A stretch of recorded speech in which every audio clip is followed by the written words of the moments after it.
இப்படி சில பேர் குர்ஆன் பண்ணிக்கிட்டே இருப்பாங்க. உண்மையிலேயே குர்ஆனையும் ஹதீஸையும் பின்பற்ற வேண்டும் என்ற முடிவுக்கு ஒரு வந்துவிட்டால் கூட்டு துவா ஹதீஸில் இருக்கிறது, ஏற்று நடக்க வேண்டும்.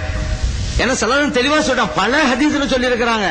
இதா ஹலர்துல் மரீல், ஒரு நோயாளியை நீங்கள் சந்திக்க சென்றால், அவில் மையத் அல்லது ஒரு மையத்தை பார்க்க சென்றால், ஃபகூலு கைரன், நல்லதை சொல்லுங்கள்.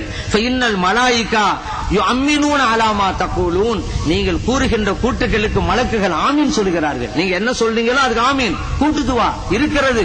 இது முஸ்லிமிலே பதிவு செய்யப்பட்ட ஹதீஸ். இதெல்லாம் மறுக்க முடியுமா?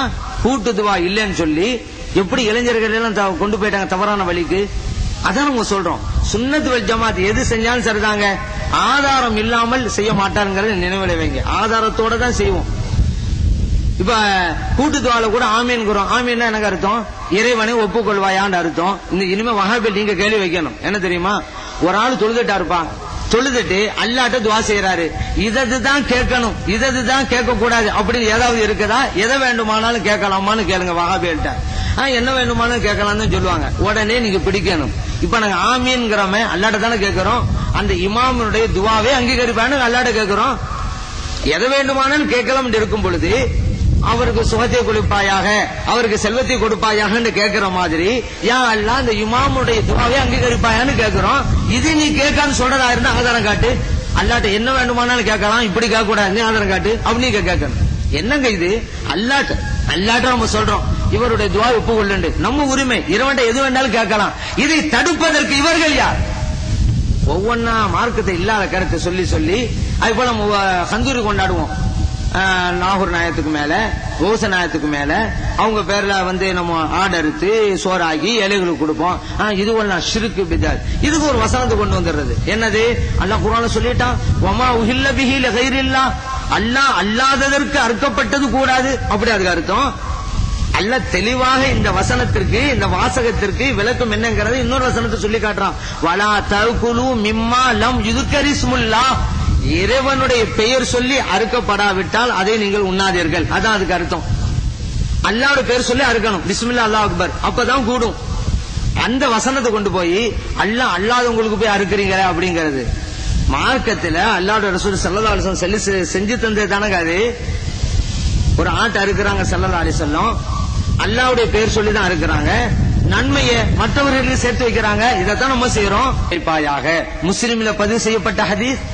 இன்னொரு கட்டத்தில் ஸல்லல்லாஹு அலைஹி வஸல்லம் இருக்கிறாங்க, அல்லாஹும்ம இறைவனே ஹாதா மின்க, இந்த ஆட்டை உன்னிட்ட இருந்து தான் நான் பெற்றேன், வழக்க உனக்கே அர்ப்பணிக்கிறேன் அப்படின்னு சொல்லிட்டு, மின் முஹம்மதின் வ உம்மத்திஹி, இதை எனக்கும் என் உம்மத்தினருக்கும் இந்த நன்மை சேர்த்து வைப்பாயாக. அஹ்மதுல, அபூ தாவூதுல, இப்னு மாஜாவுல இந்த ஹதீஸ் பதிவு செய்யப்பட்டிருக்கிறது. இன்னொரு கட்டத்தில் ஸல்லல்லாஹு அலைஹி வஸல்லம் ஆட்ட இருக்கிறாங்க, பிஸ்மில்லாஹ் அல்லாஹ் அக்பர் சொல்லி தான் இருக்கிறாங்க. சொல்றாங்க, அல்லாஹும்ம ஹாதா அன்னி, இறைவனே இது எனக்காக, அம்மல்லம் யுலஹி மின் உம்மத்தி, என்னுடைய உம்மத்தில யாரெல்லாம் உதவியா கொடுக்க முடியாம இருக்கிறாங்களோ அவங்களுக்காகவும் நான் இதை செய்யறேன், அவங்களுக்கு நன்மை சேர்த்து வைப்பாயாக. ஸல்லல்லாஹு அலைஹி வஸல்லம் சொல்றாங்களா இல்லையா? அஹ்மதுல, அபூ தாவூதுல, திர்மிதியில இந்த ஹதீஸ் பதிவு செய்யப்பட்டிருக்கிறது. அலி ரலியல்லாஹு அன்ஹு 2 ஆடு அறுத்தாங்க. சஹாபா பெருமக்கள் கேட்டாங்க, என்னங்க எல்லாரும் ஒரு ஆடு தானே உதவியா கொடுக்கறாங்க, நீங்க மட்டும் எனக்கு 2 இருக்கிறீங்க? அலி ரலியல்லாஹு அன்ஹு சொல்றாங்க, ஒன்னு எனக்கு, இன்னொன்னு அல்லாஹ்வுடைய ரசூல் ஸல்லல்லாஹு அலைஹி அவங்களுக்கு. ஏன்னா ஸல்லல்லாஹு அலைஹி வஸல்லம் வசியத்து செஞ்சுட்டு போயிருக்கிறாங்க, அவங்களுக்காக நான் உதவியா கொடுக்கணும் சொல்லி, அதனாலதான் 2 கொடுக்கிறேன். நாங்க இந்த ஹதீஸ் அபூ தாவூதிலே, திர்மிதியிலே பதிவு செய்யப்பட்டிருக்கிறது. அலி ரலியல்லாஹு அன்ஹு ஆட்டை பிஸ்மில்லாஹ் அல்லாஹ் அக்பர் சொல்லி அறுக்கிறார்கள், அந்த நன்மையை இறைத்தூதர் ஸல்லல்லாஹு அலைஹி வஸல்லம் அவர்களுக்கு சேர்ப்பிக்கிறார்கள். இந்த வழிமுறை பின்பற்றி தான் நாமும் ஆட்டை இருக்கிறோம், பிஸ்மில்லாஹ் அல்லாஹ் அக்பர் என்று சொல்லி இருக்கிறோம். நன்மையை கௌசநாயத்துக்கும் அதிபநாயத்துக்கும் நம்ம அனுப்பி வைக்கிறோம். அல்லாஹ்வுடைய ரசூல் செஞ்சு தந்த பாடம் இது, அவர்கள் வழிகாட்டிய முறை இது. இதை யாரோ கூடாதுன்னு சொல்ல முடியுமா? இப்படி இது கூடாதுன்னு சொன்னா அல்லாஹ்வுடைய ரசூல் ஸல்லல்லாஹு அலைஹி செஞ்சு கூடாது வந்துரும், அலி ரலியல்லாஹு அன்ஹு செஞ்சது கூடாதுல வந்துரும். இப்படி நாம் செய்யறது போய் ஷிர்க்குன்னு சொன்னா அல்லாஹ்வுடைய ரசூல் செஞ்சது ஷிர்க்குன்னு ஆகிவிடும். இந்த வஹாபி எப்படி சொல்ல வர்றாங்களா? அல்லாஹ்வுடைய ரசூல் செஞ்சது ஷிர்க்குன்னு சொல்ல வர்றாங்களா? அல்ல அலி ரலியல்லாஹு அன்ஹு செஞ்சு ஷிர்க்குன்னு வர்றாங்களா? நம்ம என்ன செஞ்சாலும் ஆதாரம் இல்லாம செய்ய மாட்டோம்.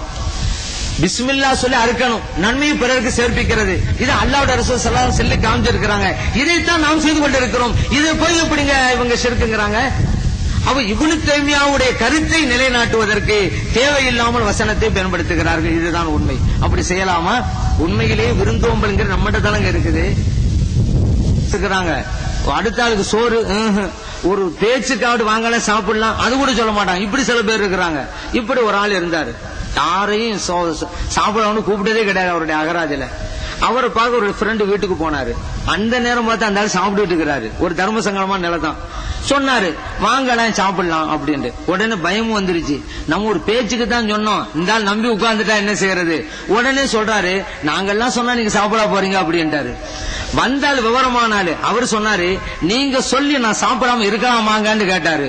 உடனே இவர் சொல்றாரு அப்படியே நீங்க சாப்பிட்டாலும் புள்ளி கையில 5-10 கொடுக்காமலா போயிருங்க அப்படிங்கிறாரு. ஏன்னா கொடுக்கிற சாப்பாட்டுக்கு ரேட்டு பேசுறாரு ஹோட்டல் நினைச்சுக்கிட்டு. இப்படி சில பேர் இருக்கிறார்கள். ஆனால் சுன்னத்து வல் ஜமாத்தின் அப்படி இல்லை. விருந்தோம்பல் உயர்ந்த பண்பாடு இன்றைக்கும் கட்டி காக்கப்படுகிறது சுன்னத்து வல் ஜமாத்திரம். இப்ப நாம் செய்கிற எந்த செயலா இருந்தாலும் ஹதீஸ் பிரகாரம் நடக்குன்னு சொல்றோம். இப்ப நாம் கந்தூரி கொண்டாடுகிறோம், ஆடு அறுக்கிறோம், அல்லாஹ்வுடைய பேர் சொல்லி அறுக்கிறோம், நன்மையை சேர்ப்பிக்கிறோம் இறை நேசர்களுக்கு. இது அப்படியே அல்லாஹ்வுடைய ரசூல் ஸல்லல்லாஹு அலைஹி வஸல்லம் செஞ்சு காட்டுனது. அதை தான் நம்ம செய்யறோம். இது குர்ஆன் சொல்ல முடியுமா?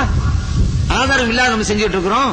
இப்படிதாங்க ஒரு கற்பனையான ஒரு உரையாடல் நான் சொல்றேன். எப்படா வேண்டி அந்த வணக்கத்தை அல்லாஹ்வுக்கு செய்யறோம். அந்த நேர்ச்சியுடைய நன்மை யாருக்கு போய் சேரும்? மக்களுக்கு தான் போய் சேரும். எந்த வணக்கமா இருந்தாலும் சரிதான், நாம் அல்லாஹ்வுக்காக செய்வோம், பலன் மக்களுக்கு போய் சேரும்.